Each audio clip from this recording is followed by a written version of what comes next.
1839 terkenal Ahmadiyah. Salah satu aliran atau ajaran yang disampaikan adalah bahwa diri dia adalah nabi yang paling utama. Nabi Muhammad itu bukan nabi terakhir. Bahwa Ahmadiyah Mirza Ghulam Ahmad ini adalah salah satu nabi yang paling utama.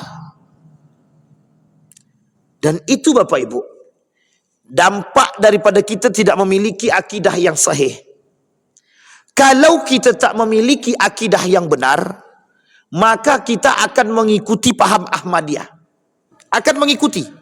A'udzubillahi minasyaitonirrajim. Bismillahirrahmanirrahim. Assalamualaikum warahmatullahi wabarakatuh. Alhamdulillahi rabbil alamin.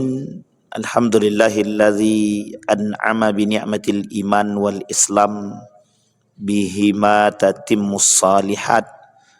Ashhadu an la ilaha illallah wahdahu la syarikalah wa ashhadu anna Muhammadan abduhu wa rasuluh la nabiyya ba'd. Allahumma salli wa sallim wa barik ala hadzal nabiyil karim. Allahumma salli ala Muhammad wa ala ali Muhammad fil alamin innaka Hamidum Majid. Ya ayuhan nasu taqu rabbakumul ladzi khalaqakum min nafsin wahidah wa khalaqa minha zawjaha wa batha minhuma rijalan katsiran wa nisaa wattaqullaha alladzi tasaaluna bihi wal arham innallaha kana 'alaikum raqiba. Wa qala Allah ta'ala ya ayyuhalladzina amanu taqullaha wa qulu qawlan sadida yuslih lakum a'malakum wa yaghfir lakum dhunubakum wa may yuti'illaha wa rasulahu faqad faza fawzan 'azima. Puji syukur kehadiran Allah dengan mengucapkan alhamdulillahirabbil alamin. Berselawat kepada Nabi dengan mengucapkan Allahumma shalli ala Muhammad wa ala ali Muhammad fil alamin innaka Hamidum Majid. Bapak Ibu sekalian yang berbahagia, mudah-mudahan Allah melimpahkan rahmat dan karunia-Nya kepada kita semua. Allah berkahi, Allah sehatkan, Allah kuatkan kita semua. Allah jadikan kita orang-orang yang selalu bersyukur akan segala nikmat-Nya. Kemudian Allah jadikan rumah tangga yang sakinah, mawaddah warahmah, anak-anak yang saleh dan salihah. Kita semua insya-Allah husnul khatimah dan istiqamah dalam kebaikan dan ketaatan. Amin ya rabbal. Baik Bapak Ibu sekalian yang berbahagia, kita lanjutkan kajian kita Bapak Ibu tentang persoalan penyimpangan akidah. Persoalan penyimpangan akidah ini memang persoalan yang remeh-temeh tapi berat. Itu gimana maksudnya itu? Ringan tapi berat. Karena persoalan akidah ini atau pendangkalan atau penyimpangan akidah ini sampai kapanpun tak akan selesai dan akan terus terjadi perkembangan dalam pendangkalan dan penyimpangan akidah. Saya ambil contoh pada masa dahulu dalam sejarah, Syekh Ramadan Al-Buti itu menyampaikan ada 3 gerakan aliran sesat yang sengaja dibuat oleh Inggris. Itu sengaja dibuat, sengaja. Ada 3 gerakan aliran sesat yang sengaja dibangun oleh Inggris untuk melawan Islam itu sendiri dari dalam. Dia kalau dari luar, itu enak jihadnya enak. Orang kafir, Islam semangat jihad. Sekali perintah jihad, jihad semua. Resolusi jihad kita ambil contoh, Kiai Haji Hasyim Al-Asy'ari, cuman perintahkan mengeluarkan fatwa jihad, keluar semua, jihad semua. Itu fatwanya Kiai Haji Hasyim Al-Asy'ari. Bagaimana kalau yang berfatwa itu ulama terbesar di dunia? Wah, itu semua setuju. Nah, itu kalau musuhnya zahir. Makanya kalau kata ulama-ulama Nahdliyin itu, perang jihad di akhir zaman itu jihad yang harus ditampakkan. Tapi bukan jihad dalam urusan perperangan gitu deh. Tapi betul-betul berjihad melawan pola pikir. Karena sistem pendangkalan akidah itu terjadi secara terstruktur, masif terstruktur. Dan ini banyak kasusnya Bapak Ibu, pendangkalan akidah begini, penyimpangan. Kemarin kita sudah bahas poin pertama daripada penyimpangan akidah itu. Ada 5 hal, bahkan ada ulama yang lain menambahkan lebih daripada 5 sebab terjadinya penyimpangan akidah dan pendangkalan itu. Satu di antaranya, nomor 1 itu kebodohan. Kebodohan terhadap pemahaman akidah yang sahih. Kita ambil contoh misalkan, meskipun sudah klarifikasi, tapi sempat viral. Contohnya MTA. Tahu MTA? Majelis Tafsir Al-Quran. Pecahan Muhammadiyah. Dulu dari Muhammadiyah itu, keluar orangnya, bangun sendiri. Itu deklarasinya aja di Sportorium Muhammadiyah. MTA ini sempat dulu rame dan diperbincangkan di khalayak ramai sampai banyak yang turun tangan, termasuk Majelis Ulama Indonesia, tentang persoalan pemahaman mereka terhadap 2 binatang yang diharamkan. Satu guguk, yang kedua khinzir. Nah, itu susah mentafsir membahasakannya. Satu dia dog lah, apa nama, kalbun. Yang kedua khinzir. Tahu khinzir, Pak? B1, B2. Sampai mereka berani mengatakan dari sebagian kalangan itu, tapi sebelum klarifikasi ya. Setelah klarifikasi mereka sudah membenarkan pemahaman itu. Kata mereka bahkan kalau cacing pita itu, kalau sudah dibersihkan cacing pitanya yang menyebabkan keharamannya, maka hilanglah keharaman itu. Jadi penyebab keharaman itu adalah cacing pita. Penyebab B1 itu. Diharamkan itu adalah cacing pita. Jadi kalau dibersihkan cacing pita itu selesai. Bersih. Oh bukan, jangan salah Pak, ini pemahaman yang tenar ketika itu. Banyak kalangan-kalangan sarjanawan mencoba memahami konsep ini. Benar, kan penyebab pasti ada sebab kenapa diharamkan. Gitu dia pola pikirnya. Kan ada sebab kenapa diharamkan. Setelah dicari tahu ternyata disebabkan pengharaman adalah cacing pita. Ya tinggal bersihkan, kata mereka. Kalau sudah dibersihkan cacing pita, berarti kan sudah boleh. Makanya apapun yang berkaitan dengan B1 dan B2 ini, yang apa penyebab keharamannya? Sehingga bermunculan tafsir yang lain, pemahaman yang lain, dari gaya berpikir yang sama. Apa itu contohnya?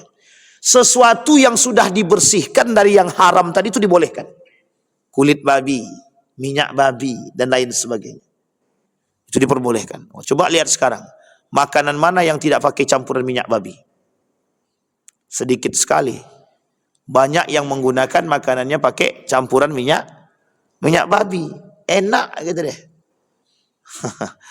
Karena memang berbeda gitu deh. Pakai minyak babi itu lebih terasa nikmatnya ketimbang tidak gitu deh. Coba bayangkan tuh. Kembali kepada poin. Ini persoalannya apa? Tafsir. Kata Syekh Ramadan Al-Buti, 3 gerakan atau aliran yang sesat yang muncul yang disebabkan kemunculannya atau memang sengaja dibuat oleh Britani Inggris. 1. Ketika itu namanya Britani. Yang pertama namanya Ahmadiyah. Ahmadiyah ada muncul di India. Yang kedua Bahai, muncul di Mesir. Yang ketiga Wahabiyah, Muhammad Abdul Wahab Rustum. Itu muncul di Saudi. Itu kata Syekh Ramadan Al-Buti sengaja dibuat 3 golongan itu. Dan tujuannya untuk menyesatkan. Kita lihat nanti Bapak Ibu. Betul nggak itu? Dampak daripada kebodohan pemahaman akidah yang sahih di tengah umat muslim hari ini. Kita ambil contoh. Mirza Ghulam Ahmad, pimpinan daripada Ahmadiyah. Di mana? Di India. Pada tahun berapa Bapak Ibu? Ada yang tahu Bapak Ibu? Pada tahun berapa Mirza Ghulam Ahmad ini? Di India itu. 1839. 1839 terkenal Ahmadiyah. Salah satu aliran atau ajaran yang disampaikan adalah bahwa diri dia adalah nabi yang paling utama. Nabi Muhammad itu bukan nabi terakhir. Bahwa Ahmadiyah Mirza Ghulam Ahmad ini adalah salah satu nabi yang paling utama. Dan itu Bapak Ibu, dampak daripada kita tidak memiliki akidah yang sahih. Kalau kita tak memiliki akidah yang benar, maka kita akan mengikuti paham Ahmadiyah. Akan mengikuti. Kenapa? Ketidaktahuan kita tentang Nabi yang terakhir, betul-betul terakhir. Allah berkata bahwa Nabi Muhammad akhirul anbiya, Nabi yang paling terakhir, tidak ada lagi Nabi setelahnya. Bagaimana orang tahu? Pelajar Pak, harus belajar. Kalau mereka tak belajar, kebodohan. Makanya orang yang mudah mengikuti daripada ajaran-ajaran sesat ini, kata majelis ulama, banyak yang mengikuti ajaran sesat ini. Penyebab pertamanya itu kedangkalan dan kebodohan dalam memahami akidah itu. Ini zahir Pak Ustaz. Ya memang, ini yang paling jelas. Dia masih ada yang lebih tak jelas lagi, yang abu-abu. Kalau dah masuk dalam konsepnya itu. Kita ambil contoh tadi. Seperti Bahai. Bahai itu Bapak Ibu, pada tahun berapa itu? Menteri Agama sebelum Yakult ini siapa namanya? Lukman Saifuddin. Lukman Saifuddin apa Lukman Hakim? Itulah pokoknya. Pokoknya Lukman. Bukan Lukman Hakim, Lukman Saifuddin kalau nggak salah. Jadi Lukman ini, Menteri Agama ini, punya ide menghapuskan kolom agama. Terindikasi ternyata setelah bertemu dengan 3 golongan. 1, Ahmadiyah. Yang kedua, Al-Jami'ah. Yang ketiga, Syiah. Setelah ketemu itu, oleh para pengamat itu, muncul kebijakan menghilangkan kolom agama di KTP. Coba dibayangkan kalau seandainya kolom agama itu benar-benar dihilangkan. Jadi semua orang itu akan kebingungan. Yang paling untung itu siapa? Ada namanya penganut kepercayaan. Jadi orang zaman dahulu itu Bapak Ibu, mereka tidak beragama, tapi penganut kepercayaan masa dulu. Sehingga kemarin nuntut kepada pemerintah, kenapa kami tidak dimasukkan dalam kolom agama. Agama yang terdaftar itu Islam, Kristen, Hindu, Buddha, Kongfucu. Tambah satu lagi sekarang, Bahai namanya. Itu pada masa Lukman itu. Itu 6. Kata mereka protes. Loh, kami orang yang pertama kali, agama pertama kali, kepercayaan pertama sekali, kok kami nggak dimasukkan dalam undang-undang bahwa agama resmi? Karena waktu itu bukan agama, kepercayaan penghayatan. Kepercayaan penghayatan itu. Dan itu kepercayaan dan penghayatan ini, itu sebelum adanya negara Republik Indonesia. Mereka nuntut Pak, nuntut untuk dimasukkan dalam kolom agama, dalam kolom KTP, bahwa mereka itu agama. Itu bukan agama, kepercayaan. Dan masih ada Bapak Ibu, masih ada yang menganut seperti ini, masih ada. Salah satunya orang-orang yang tinggal di pedalaman. Itu masih ada. Nah, kembali kepada poin tadi Bapak Ibu. 3 golongan. Itu disebabkan karena kebodohan. Atau disebabkan karena kelebihan yang tidak berdasarkan pada ilmu yang mumpuni. Kita ambil contoh. Ada orang yang sholat, tahu dia sholat itu wajib, tapi dia tak pelajari bagaimana gerak sholat. Tidak dia pelajari gerak sholat. Sehingga yang terjadi apa? Kira-kira sholatnya bermanfaat apa tidak? Benar apa tidak kalau yang tak tahu gerakan sholat? Dan itu ada alirannya. Sholat tanpa busana, sholat tanpa gerak, sholat pakai hati. Itu ada alirannya, Pak. Kami temukan itu. Aliran-aliran seperti ini saya temukan. Dia tak solat pakai pakaian sehelai benang pun. Dia solat di rumah saja. Suami istri solat di rumah tanpa sehelai benang pun. Pemahaman yang mana? Untuk menyatakan bahwa semua pakaian itu pada hakikatnya kotor. Jadi perlu ada kesucian. Nah, untuk mensucikan itu lepaskan pakaian. Nah, coba bayangkan itu. Nah, ini gimana coba pemahaman itu? Yang kedua, mereka tak solat pakai gerak, tapi cukup solat dalam hati. Gitu. Itu juga aliran. Apakah mereka tidak mengetahui? Mengetahui. Bukan tidak mengetahui, justru mengetahui. Tapi karena dangkalnya pemahaman tadi dan tidak luasnya ilmu pemahaman dia, terjerumus dah dalam taklid buta, mengikuti gerakan-gerakan aliran yang memang tidak berdasarkan kepada pemahaman yang sahih. Maka kata para ulama, sebab terjadi penyimpangan akidah itu adalah karena dangkalnya terhadap atau kebodohan terhadap pemahaman akidah yang sahih. Nah, akidah yang sahih itu yang bagaimana? Nah, itu sudah Bapak Ibu pelajari. Rukun iman, rukun Islam itu penting. Karena itu tonggaknya Bapak Ibu. Kalaulah rukun imannya itu ditambah, ya sudah tak bisa lagi. Kata Syiah bisa. Kata Syiah bisa. Kenapa Syiah itu terindikasi aliran sesat? Karena dalam pemahamannya ada tambahan. 1 Imam 12, tambahan kedua Ali bin Abi Thalib. Dan mereka secara akidah itu sudah salah itu. Bertolak belakang daripada rukun iman dan rukun Islam. Dia kita tolak ukur kita itu Bapak Ibu. Rukun iman dan rukun Islam. Itu yang pertama. Sekarang yang kedua. Tidak mengenal kejahiliahan. Sebab terjadinya penyimpangan akidah itu tidak mengenal kejahiliahan. Maksudnya apa? Tidak mengenal karakteristik orang-orang jahiliyah pada masa dahulu. Uniknya coba bayangkan. Jarak tempuh masa itu jauh sekali. Dari masa baginda Nabi Muhammad SAW 1400 tahun yang lalu. Ketika baginda Nabi 1400 tahun yang lalu sebelum Nabi, mereka nyembahnya apa? Patung, matahari, hewan, pohon, binatang. Sekarang masih ada yang menyembah lautan, pohon, sesajenan, dan lain sebagainya. Itu masih ada. Meskipun sudah berkurang banyak. Tinggal sedikit.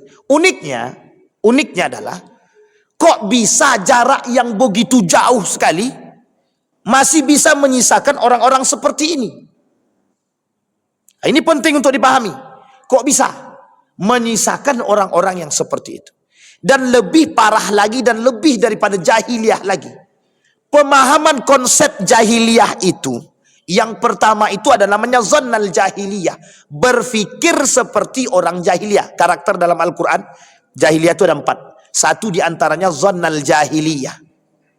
Berpikir seperti orang jahiliyah. Jahiliyah mempertuhankan patung. Waktu itu agama mereka itu bukan Islam. Sekarang agamanya Islam yang disembah makhluk hidup. Itu lebih berpahala, lebih berbahaya daripada jahiliyah masa dahulu. Nah, ini kata Buya Hamka yang disebut dengan syirik modern. Syirik modern. Saking lebih jahiliyahnya sekarang itu. Yang disembah itu makhluk hidup dan beragama Islam. Dulu mereka tak berilmu karena kejahiliahan. Kalau sekarang bukan. Ilmu yang kebablasan justru membuat dia semakin terjerumus dalam langkah yang salah. Itu faktornya satu. Kurangnya iman. Atau terpengaruh. Atau brainwash. Cuci otak. Kenapa kok banyak orang bisa dicuci otaknya ikut teroris dan lain sebagainya? Mohon maaf Bapak Ibu. Kedangkalan pemahaman terhadap akidah yang benar kedangkalan terhadap pemahaman nilai-nilai agama yang sahih. Itu sangat banyak. Kenapa kok bisa ada orang-orang yang mohon maaf menganggap polisi itu halal untuk dibom? Kenapa para polisi pemerintah itu harus dibom? Itu kan pemahaman terorisme yang sesat dan menyesatkan itu. Pertanyaannya, mengapa mereka bisa mengatakan bahwa pemerintah ini taghut? Kenapa? Sampai mereka berani serang, pakai bom di badan, amartir, bom bunuh diri namanya. Sampai sebegitunya. Apa yang mereka pelajari sampai bisa pemahamannya bisa sesesat itu? Dan itu bukan berarti mereka tidak berilmu. Itu disebabkan brainwash. Cuci otak. Bukan tanpa sebab. Ini poin penting, Pak. Jadi jangan salah, Pak. Sasaran hari ini untuk cuci otak terhadap kesesatan itu bukan yang tua-tua, tapi anak muda yang punya semangat, yang punya kekuatan. Nanti setelah dicuci otaknya, baru dilatih militernya, Pak. Akhirnya yang terjadi pemberontakan. Inilah yang disebut dengan teroris. Dan itu bukan tidak ada. DII, TII, Daulah Islamiyah Indonesia, itu mereka semua dampak daripada cuci otak.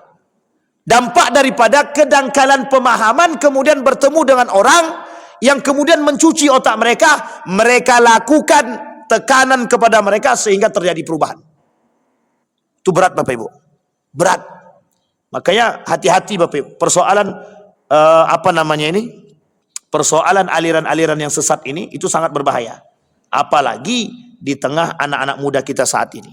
Dan itu cukup membuat kita sangat-sangat kesusahan. Kenapa? Karena harus mencoba menerima dengan akal. Dan ini menjadi persoalan kita. Coba bayangkan, anak-anak muda yang ikut berperang. Anak-anak muda yang ikut, melakukan teroris, bergabung dengan kelompok-kelompok tertentu. Ada seorang anak muda, dibakarnya ijazahnya. Apa dia kata? Ijazahku ini tak bermanfaat. Itu alumni pesantren ternama itu, Pak. Diambilnya ijazahnya, dibakarnya, Pak. Apa katanya? Ijazah ini tak bermanfaat. Bergabung dia dengan kelompok-kelompok teroris tadi. Udah lama tapi kasus itu. Akhirnya anak itu kemudian diambil dengan berbagai macam cara, kemudian dicuci otaknya lagi, dibersihkan kembali, barulah kemudian sehat. Dan itu butuh waktu 2 tahun rehabnya itu, Pak. Butuh waktu berapa tahun? 2 tahun. Nah, kembali kepada poin tadi. Nah, Bapak Ibu, yang ketiga ada namanya ta'asub dan fanatik. Ini sudah kita sampaikan juga. Fanatik dan ta'asub ini, Bapak Ibu sekalian yang berbahagia. Oh, ini lebih berbahaya ini. Lebih berbahaya. Kenapa disampaikan persoalan ta'asub ini, fanatik ini? Orang hari ini itu bukan ta'asub agama. Ta'asub atau fanatik terhadap golongan, bukan agama. Jadi hari ini tuh orang fanatik itu menganggap kami ini fanatik terhadap agama, Pak Ustadz. Salah. Mereka fanatik terhadap golongan. Kita ambil contoh. Malam hari ini saya ingin angkat Ahmadiyah. Ahmadiyah itu, Bapak Ibu, pengikutnya ratusan ribu. Di mana tempatnya? Di India. Lahirnya di India. Bayangkan Mirza Ghulam Ahmad ini cuma tinggalkan begini saja tangannya. Itu rebutan manusia itu. Lautan manusia yang pengen cium tangannya itu. Coba bayangkan. Apakah mereka fanatik terhadap Mirza Ghulam Ahmad atau terhadap agamanya? Mana yang benar? Mereka ta'assub atau fanatik bukan kepada Mirza Ghulam Ahmad, tapi bukan kepada agama, tapi lebih kepada Mirza Ghulam Ahmad. Karena Mirza Ghulam Ahmad dianggap punya kelebihan. Karena dianggap punya kelebihan, inilah kemudian yang menjadi persoalan. Sehingga Bapak Ibu, asabiyahnya atau fanatisnya atau fanatiknya bukan kepada ajarannya, lebih kepada Mirza Ghulam Ahmadnya. Kenapa Majelis Ulama Indonesia mengatakan kesesatan Ahmadiyah? Lu kalau tak sesat berbahaya Pak. Indonesia ini negara yang akan dijadikan pusat Ahmadiyah terbesar di dunia. Indonesia. Apa kata mereka? Kita lihat dalam hasil perkumpulan mereka dan fatwanya mereka. Kata mereka pada tahun 2000 sampaikan, saya tegaskan kepada kalian semua bahwa Indonesia pada akhir abad baru ini akan menjadi negara Ahmadiyah terbesar di dunia, insya Allah. Coba bayangkan. Ada ketakutan dari negara tetangga, Malaysia, akan bermunculan kembali paham-paham Ahmadiyah. Akan bermunculan kembali. Meskipun sudah mulai tersingkirkan, mulai bermunculan. Maka kita perlu paham aliran sesat seperti ini. Sampai-sampai pusat pertama Ahmadiyah yang di India ini membangun pusat selanjutnya di Inggris, bekerja sama ketika itu, dan kemudian mencari negara yang lain sebagai acuan terbesar di dunia. Yang menjadi sorotannya adalah Indonesia. Kenapa? Ada alasannya? Ada. Karena mudahnya mengajak masyarakat Indonesia untuk masuk dan mencuci otak mereka. Coba bayangkan Bapak Ibu. Artinya apa? Kedangkalan terhadap pemahaman. Artinya apa? Kenapa kok bisa ada agama kejawen? Kenapa kok bisa ada orang sudah beragama Islam tapi tidak sholat? Ada orang beragama Islam tapi masih menyembah patung. Ada orang beragama Islam tapi mohon maaf masih percaya dengan yang lain. Ini masih banyak Pak, masih banyak.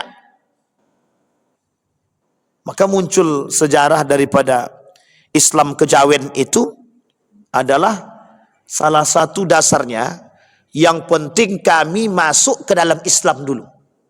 Masalah nanti Islam kami benar atau tak benarnya nanti dulu belakangan. Yang penting kami masuk Islam dulu. Akhirnya masuk Islam, tapi mereka tak sholat. Sampai-sampai satu kelompok di Jawa itu, mereka sampai berani mengatakan Islam kejawen ini lebih benar daripada Islam yang sekarang. Sampai setegas itu Pak, ketika dilakukan wawancara di daerah Gunung Kidul itu. Kenapa Bapak masih Islam kejawen? Apa jawaban dia? Islam kami kejawen meskipun tidak sholat jauh lebih benar daripada Islam yang sekarang. Kami berkomunikasi dengan Tuhan. Ini persoalan Pak bagi kita. Menjadi persoalan. Nah, Bapak Ibu sekalian yang berbahagia, dalam sorotan kita hari ini, pendangkalan akidah dengan bermunculnya aliran-aliran sesat itu menjadi perhatian kita semua. Itu yang ketiga. Sekarang kita lihat yang keempat Bapak Ibu, asabiyah ya, asabiyah.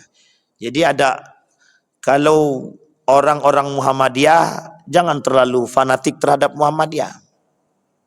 Sampai-sampai Muhammadiyah harga mati.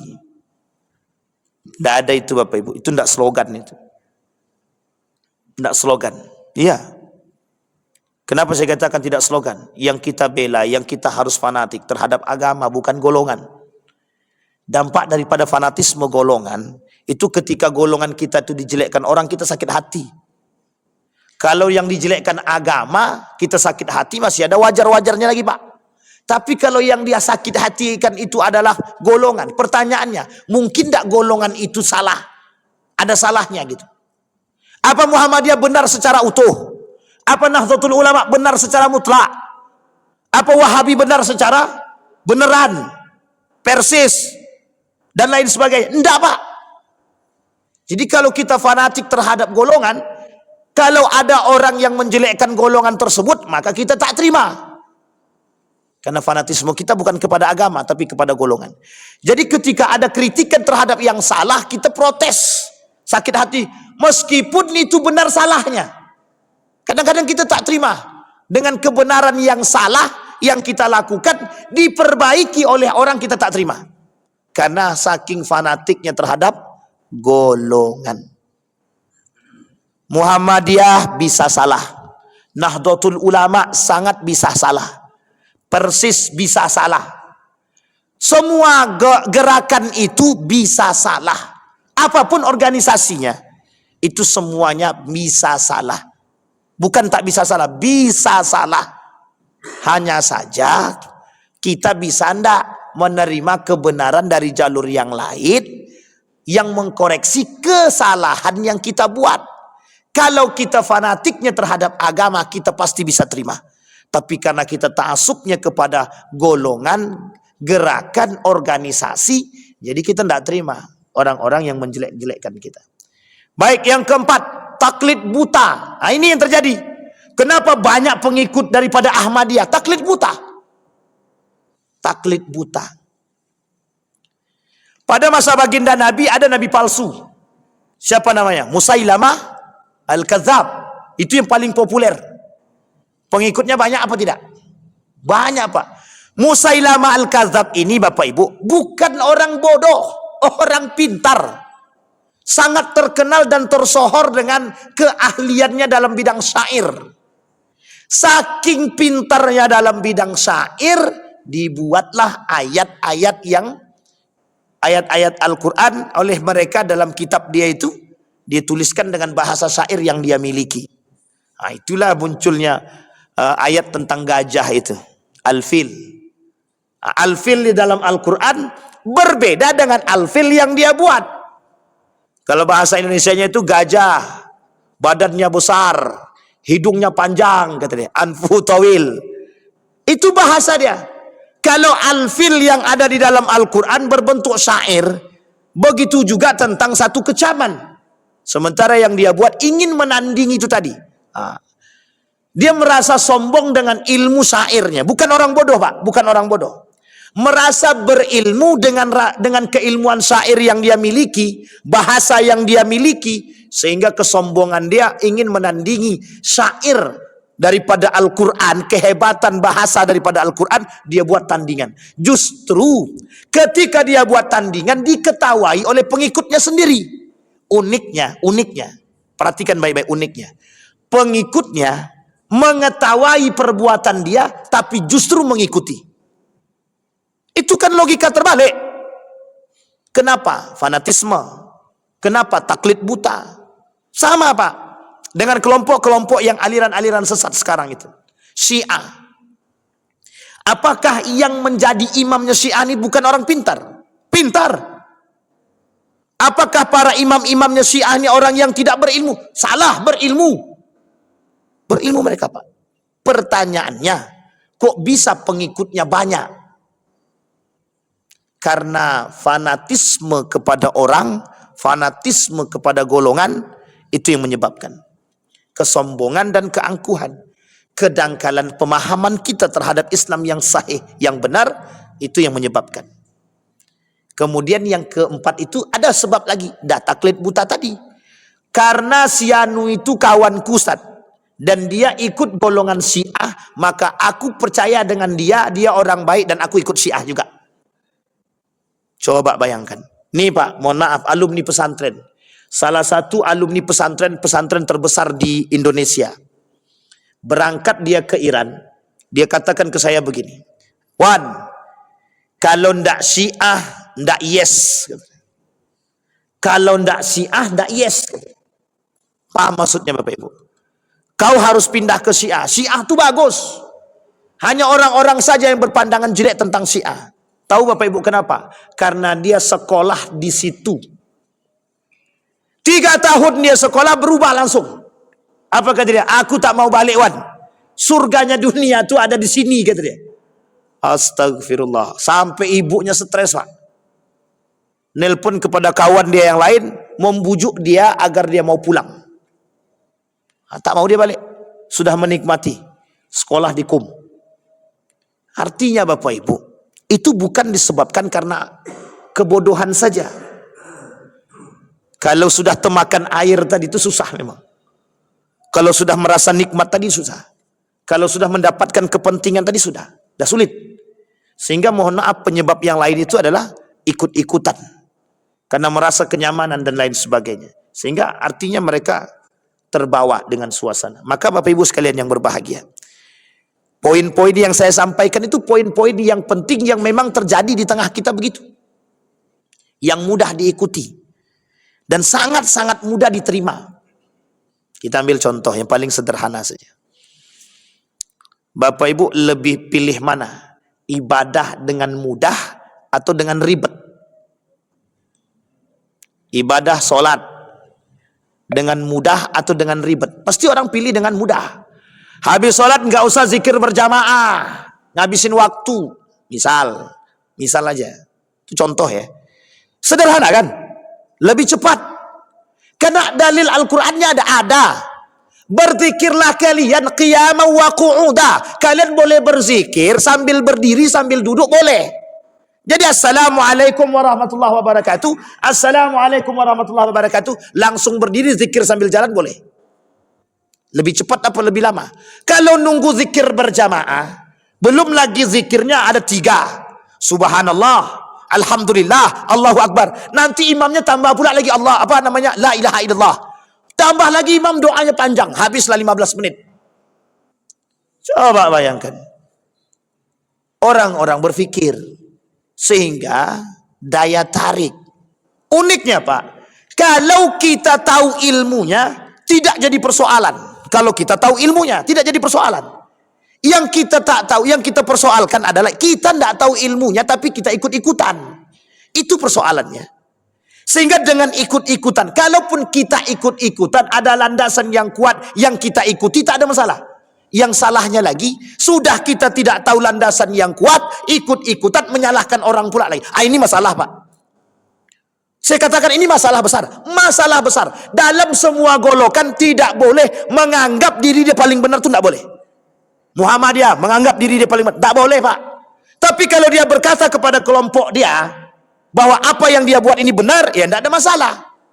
Tapi kalau mengatakan yang lain itu sesat, seperti yang terjadi di Kampar itu, Muhammadiyah firqah dhalah katanya. Muhammadiyah organisasi sesat, NU sesat, Persis sesat kata dia. Wah, kalau itu udah parah itu Pak. Sudah menyesatkan orang, sudah mengkafirkan orang, sudah menjelekkan dan mencela orang lain. Itu yang berbahaya. Nah, ini yang indikasinya di situ Pak. Indikasinya itu di situ. Maka tidak bisa Pak. Nah, poin terakhir yang kelima kata para ulama yang menjadi atau penyimpangan sebab terjadi penyimpangan akidah tadi yang kelima, ghulu. Tahu ghulu Bapak Ibu? Berlebihan. Tidak boleh Pak. Kata Allah dalam Al-Quran, la taghlu fi dinikum. Jangan kalian berlebihan dalam agama kalian. Ingat kalimat ini baik-baik. Ada persoalan, ada Pak. Orang hari ini tuh tanpa ilmu berlebihan dalam beragama. Kita ambil contoh, suami istri bisa berkelahi, bisa mau bercerai hanya karena soal sujud, kaki duluan atau tangan duluan. Itu bisa berkelahi Pak, mau bercerai. Apa kata dia kepada saya? Bahkan mohon maaf, ini kasus kawan saya sendiri. Wan katanya, Ana mau tanya sama ente. Boleh Nabi lagi itu apa? Ana mau beristrikan orang dengan kelompok si A. Sementara Ane ini orangnya beginilah gitu. Itu apa kata dia Wan? Apa? Ane ini orang tidak sunnah kata dia. Karena masih merokok. Oke. Kalau persoalan itu prinsip sebelum menikah silahkan. Misal perempuan yang nggak suka dengan laki-laki merokok, wajar tak wajar? Wajar. Yang menjadi masalah bukan itu. Apa dia kata? Kau ini sudah tak sunnah, melakukan perbuatan tercela kata dia. Islammu nggak benar kata dia. Wah, itu lebih berbahaya itu Pak. Sampai-sampai bisa mengindikasikan orang atau mengidentifikasi orang dengan Islam yang nggak benar. Itu alumni pesantren Pak yang tidak dibenarkan itu. Kawan satu sekolah dibilangnya Islamnya nggak benar. Rukun imannya masih sama, rukun Islamnya sama, nggak ada yang berbeda. Tapi dianggap tidak sejalan dengan mereka. Dan itu frontal Pak. Itu muskilah. Pertanyaannya saya kembalikan kepada kawan saya. Bagaimana pemahaman dia tentang Islam itu? Ketika ditanya begitu dia nggak bisa jawab. Kami menjalankan apa yang sesuai dengan yang dikatakan oleh baginda Nabi Muhammad SAW. Kalau cuma sampai di situ Bapak Ibu, selesai kita Pak. Selesai. Tahukah saya selesai? Tidak bisa kita memperdebatkan hal demikian Pak. Persoalan ini berat dan panjang. Dan yang melihat Nabi beribadah itu tidak satu orang. Yang melihat Nabi beribadah itu tidak satu orang. Di belakang Nabi itu sahabat 60 orang. Sangat mungkin terjadi perbedaan. Coba bayangkan. Hadisnya cuma berbeda satu tingkatan. Hadis pertama tentang turun pakai tangan. Hadis kedua itu dengan pembahasan lain. Hadis yang ketiga turun pakai lutut. Coba bayangkan karena ketidakpahaman kita terhadap ilmu tadi. Kita ambil contoh. Orang takbirnya begini, Allahu Akbar. Ada yang takbir begini, Allahu Akbar. Apa kata dia? Sesat tuh yang takbir begini itu kata. Jangan salah men, sesatkan dulu. Nah, itu kedangkalan pemahaman. Yang lebih berbahaya lagi gulu ini.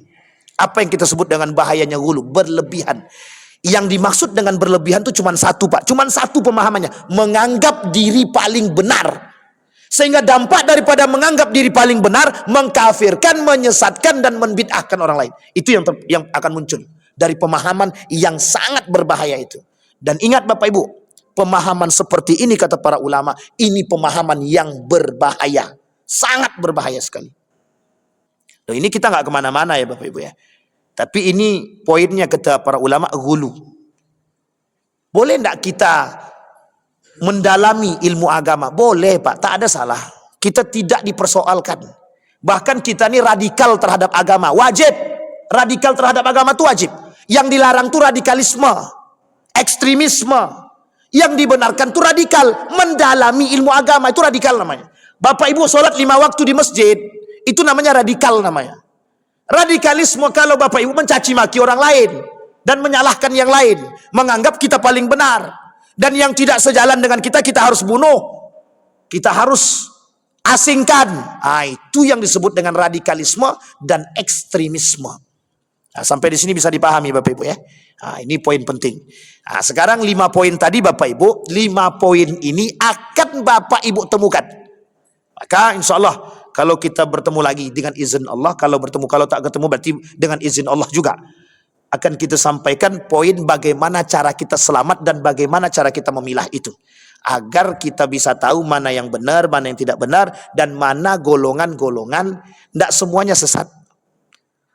NU, tidak bisa Bapak Ibu bilang sesat itu. Muhammadiyah, tidak mungkin Bapak Ibu bilang sesat. Persis juga nggak bisa kita bilang sesat. Jamaah tablik, nggak mungkin kita bilang sesat Pak. Selagi rukun Islam dan rukun imannya itu benar. Kita bahas di dalam bukunya Risalah Ahlus Sunnah wal Jamaah karangan Syekh Hasim Al-Asy'ari. Kalau dalam karangan beliau ini agak aman sedikit. Tapi kalau dalam karangan yang lain kita sampaikan, itu agak berbeda sedikit. Jadi karangan-karangan ini juga menjadi poin penting. Buku itu menjadi persoalan juga Bapak Ibu. Oke Bapak Ibu sekalian yang berbahagia, mudah-mudahan ada manfaat bagi kita semua. Fa'tabiru ya ulil absar la'allakum tuflihun. Assalamualaikum warahmatullahi wabarakatuh.